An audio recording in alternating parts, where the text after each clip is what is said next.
Жалпы бүгінгі 25 наурыз күнгі жәрмеңкенің жалпы көрінісі осы. Киімдер де бар екен. Жайғастыратын заты жоқ. 150 теңгеден бейнеуде бұл келіншек сабынды өзім шығарам дейді. Бейнеуде өзі шығарып сатып атқан сабыны.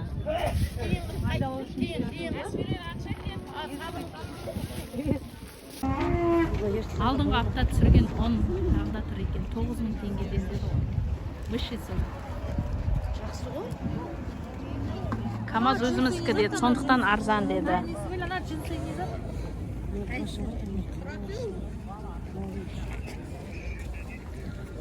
Жалпы бүгінгі бейнеу жәрмеңкесінің осында. Киім де бар, қатық та бар, балық та бар. Не іздесеңіз бәрі табылады.